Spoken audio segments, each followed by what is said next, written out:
جب 1850 کی دہائی کے اوائل میں اس روڈ کی تعمیر شروع ہوئی تو بہت سے مسائل کا سامنا کرنا پڑا، کیونکہ راستے میں گھنے درخت اور جھاڑ جھنکار تھے جنہیں صاف کرنا پڑا۔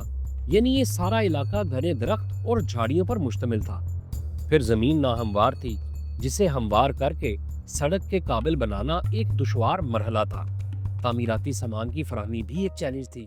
تاریخی حوالوں سے پتہ چلتا ہے کہ مال روڈ بنانے کے لیے لاہور کی پرانی عمارتوں کا ملبہ استعمال کیا گیا، جو اس سڑک کی بنیادوں میں ڈالا گیا تھا۔ پھر اوپر سے کنکر، بجری اور پتھر ڈال کر اسے پختہ کیا گیا۔ برٹش انجینئرز نے موسم کی شدت کو بھی مد نظر رکھا۔ لاہور کی چلچلاتی دھوپ اور برسات کے کیچڑ سے نمٹنے کے لیے سڑک کی اونچائی، نکاسی آب اور دونوں جانب سایہ دار درخت لگانے پر خصوصی توجہ دی گئی۔ شروع میں محدود وسائل کی وجہ سے مال روڈ کی چوڑائی اور معیار میں کچھ سمجھوتا کرنا پڑا، لیکن جلد ہی برٹش گورنمنٹ کو احساس ہوا کہ مستقبل میں بڑھتی ہوئی ٹریفک کے پیش نظر اسے بہتر بنانا بہت ضروری ہے۔ پھر اگلے چند برسوں میں اضافی فنڈز مہیا کیے گئے اور مال روڈ کی مرمت کر کے اسے کشادہ کر دیا گیا۔ 1853 تک صورتحال یہ تھی کہ سڑک کا بنیادی حصہ تیار ہو چکا تھا اور آس پاس درختوں کو لگانے کا آغاز بھی ہو گیا تھا تاکہ مسافروں کو دھوپ میں سایہ ملے۔ اسی دوران ایک اہم پیش رفت اور بھی ہوئی، وہ یہ کہ سکھ دور کے جمعدار خوشحال سنگھ کی وسیع اور عالی شان حویلی کو مرمت کے بعد برٹش ریزیڈنسی یعنی سرکاری رہائش گاہ میں تبدیل کر دیا گیا۔ اس برٹش ریزیڈنسی کی تعمیر 1851 میں شروع ہوئی اور 1853 تک مکمل ہوئی اور تقریباً 10,000 روپے کی رقم خرچ ہوئی۔ یہی عمارت بعد میں گورنمنٹ ہاؤس یعنی گورنرز ہاؤس کے طور پر استعمال ہوئی، جہاں پنجاب کے برٹش حکام قیام پذیر ہوئے۔ در حقیقت لاہور میں برٹش نو آبادیاتی اقتدار کی سب سے بڑی علامت یہ گورنر ہاؤس ہی تھا، جو اس نئی شاہراہ کے کنارے واقع تھا۔ سر ہنری لارنس نے اسے اپنی رہائش کے طور پر منتخب کیا اور بعد میں پنجاب کے lieutenant governor sir Robert Montgomery نے اسے گورنر ہاؤس کے طور پر استعمال کیا۔ لاہور کی مال روڈ کی تشکیل میں کئی برٹش اہلکاروں اور انجینئرز نے بڑا اہم کردار ادا کیا۔ سر ہنری لارنس، جو پنجاب بورڈ آف ایڈمنسٹریشن کے صدر تھے، انہوں نے 1849 کے بعد لاہور کو جدید خطوط پر استوار کرنے میں قیادت فراہم کی۔ انہی کی سرپرستی میں لاہور کے نئے انفراسٹرکچر بشمول مال روڈ کا خاکہ تیار ہوا۔ پھر ڈونلڈ میکلوڈ، جو لاہور کے کمشنر تھے اور بعد میں 1865 سے 1870 تک لیفٹیننٹ گورنر رہے،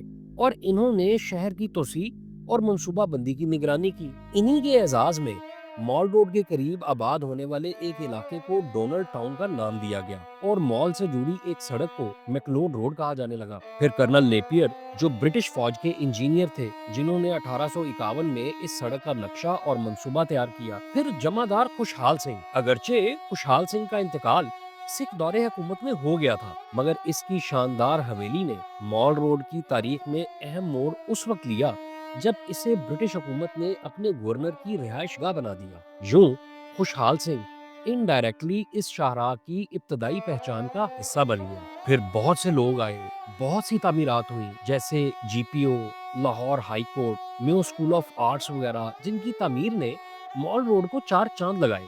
ان شخصیات کی کوششوں سے مال روڈ کا خواب عملی شکل اختیار کر سکا۔ لارنس اور میکلوڈ نے ویژن دیا، نیپیر نے اسے نقشے میں ڈالا، اور بعد میں سر گنگا رام جیسے ماہرین نے اس شاہراہ کو حقیقت کا حسین روپ دے کر ہمیشہ کے لیے امر کر دیا۔ 1850 کی دہائی کے درمیان تک مال روڈ کا خاکہ ابھر کر سامنے آ چکا تھا۔ یہ سڑک انارکلی بازار کے قریب سے شروع ہو کر مشرق کی سمت میاں میر کی چھاونی تک پہنچتی تھی۔ شروع میں اس روڈ کے دونوں طرف زیادہ تر کھلے میدان اور باغ موجود تھے۔ بعض تاریخی حوالے بتاتے ہیں کہ اگر 1875 میں کوئی مسافر چھاونی کی طرف سے شہر آتا تو نہر پار کرنے کے بعد سڑک کے دونوں طرف تقریباً سنسان زمین دکھائی دیتی تھی۔ آگے بڑھتے ہوئے دائیں ہاتھ پر گورنر ہاؤس اور اس کے پاس لارنس گارڈن یعنی باغ دینا نظر آتا تھا۔ اس دور میں مال روڈ ایک کشادہ سڑک تھی جو شہر سے باہر ایک پرسکون سبز ماحول میں گزرتی تھی۔ کہیں کہیں برٹش افسران کے بنگلے یا سرکاری عمارات دکھائی دیتی تھی، باقی فاصلوں پر کھیت یا باغ تھے۔ انہی برسوں میں میونسپل کمیٹی نے سڑک کے کنارے مزید درخت لگائے اور اسے باقاعدہ روشنی کے انتظام یعنی گیس لیمپ وغیرہ سے آراستہ کرنے پر بھی توجہ دی تاکہ رات کو بھی آمد و رفت میں سہولت ہو۔ اس طرح ایک دہائی کے اندر اندر مال روڈ لاہور میں جدید شہری ترقی کی علامت بن کر ابھرنے لگی۔ 1860 کی دہائی میں مال روڈ کی اہمیت اور بھی بڑھ گئی اور اس کی باقاعدہ توسیع و آرائش کا آغاز ہوا۔ 1860 کی دہائی کے آخر تک مال روڈ کے ساتھ مزید سہولیات بھی قائم ہونا شروع ہو گئی۔ مثلاً اس دور میں لاہور کا عجائب گھر وجود میں آیا۔ مجموعی طور پر ان 10 سالوں میں یعنی 1850 سے 1860 کے درمیان مال روڈ ایک مصروف مگر خوبصورت شاہراہ کی شکل اختیار کر چکی تھی، جس پر گھوڑا گاڑیاں، پیدل چلنے والے افسران اور مقامی باشندے یکساں دکھائی دینے لگے تھے۔ باغات اور درختوں سے گھری اس سڑک پر چلتے ہوئے لوگ یورپین سٹائل کے ایک نئے لاہور کا تصور رفتہ رفتہ حقیقت بنتا دیکھ رہے تھے۔ 1870 کی دہائی تک آتے آتے مال روڈ واقعی لاہور کی شہرک بن گئی۔ اس زمانے میں شہر کے مختلف حصوں کو مال روڈ سے جوڑنے والی کئی اہم سڑکیں تعمیر ہو چکی تھی، جن میں ہال روڈ، ایبٹ روڈ، میو روڈ، مزنگ روڈ اور ٹیمپل روڈ وغیرہ قابل ذکر ہیں۔ ان کنیکٹنگ روڈز نے مل کر مال روڈ کو پورے شہر کے ٹرانسپورٹ سسٹم کا مرکز بنا دیا تھا۔ 1875 کے نقشے کے مطابق اس وقت صرف ایک ہی اولڈ مال نامی شاہراہ تھی، جو ڈپٹی کمشنر کی کچہری سے ملتان روڈ کے چوک تک جاتی تھی، جبکہ موجودہ اوپر والا حصہ لارنس روڈ کہلاتا تھا اور براہ راست اولڈ مال سے جڑا نہیں تھا۔ اس دہائی میں سڑک کے کنارے کئی یادگار تعمیراتی اور ثقافتی اضافے ہوئے۔ اسی طرح لاہور میں صنعتی فنون کی ترقی کے لیے میو اسکول آف انڈسٹریل آرٹ کے قیام کی منظوری دی گئی، جس نے مال روڈ پر اپنی جگہ بنائی۔ یہی ادارہ آج نیشنل کالج آف آرٹس یعنی NCA کے نام سے جانا جاتا ہے۔ 1877 میں گورنمنٹ کالج لاہور کو بھی اپنے پرانے شہر والے کیمپس سے اٹھا کر مال روڈ پر نئی شاندار گوتھک طرز کی عمارت میں منتقل کر دیا گیا۔ یوں تعلیمی اور ثقافتی ادارے بھی مال روڈ کا حصہ بننے لگے۔ اس دوران مال روڈ کے ارد گرد بعض پرائیویٹ اور سماجی بلڈنگز بھی بننا شروع ہو گئی۔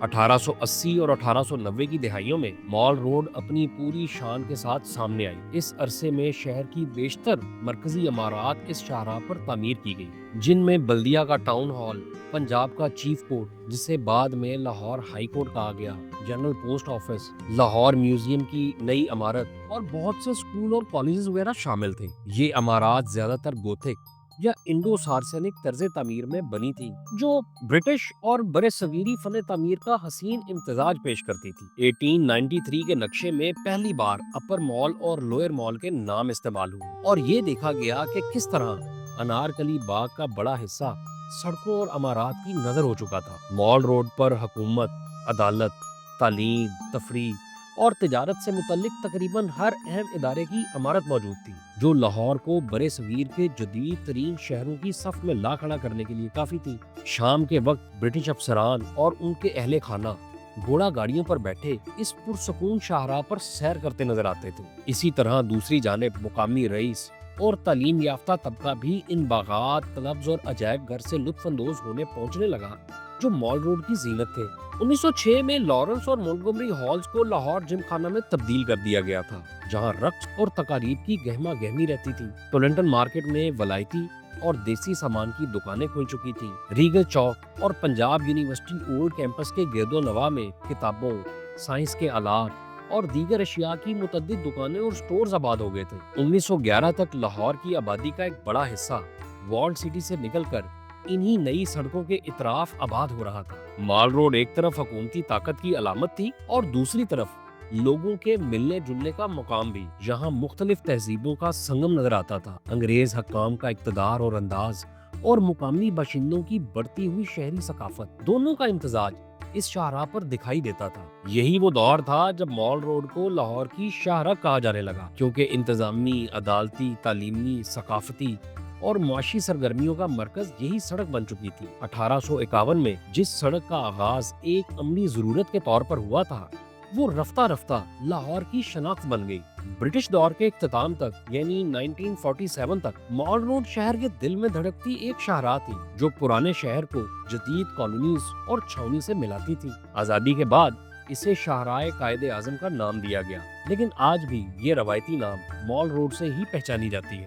1.5 صدی سے زائد کا عرصہ گزر جانے کے باوجود مال روڈ لاہور کی سماجی اور شہری زندگی کا محور ہے۔ اس تاریخی سڑک کے دونوں جانب موجود عالی شان عمارات اور سرسبز درخت ماضی کی یاد دلاتے ہیں، اور دوسری طرف سڑک پر رواں دواں ٹریفک اور لوگوں کا ہجوم اس کے زندہ شہر ہونے کا ثبوت ہے۔ مال روڈ کی کہانی اس بات کی گواہ ہے کہ کس طرح ایک سڑک محض اینٹ، پتھر اور تارکول کا راستہ نہ رہ کر ایک پورے شہر کی تاریخ، ثقافت اور ترقی کی علامت بن گئی۔